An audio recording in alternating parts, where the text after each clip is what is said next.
Ba smart ang TV nyo mga ati? So ayan na ang pagkakataon nyo para maging smart ang TV nyo katulad nyo.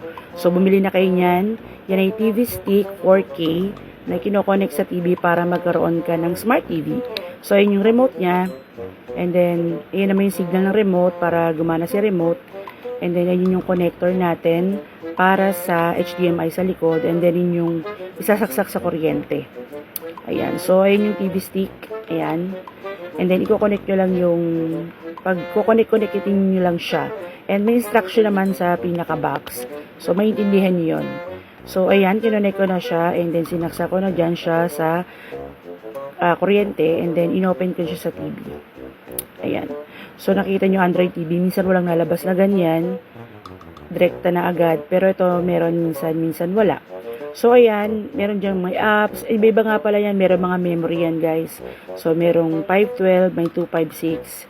Tapos, parang meron pang 64 ata. So, yan. Milig lang ako manood ng movie. And sobrang ganda niyan. Kaya, ayan, mag-order na kayo sa Yellow Basket ko dyan sa baba.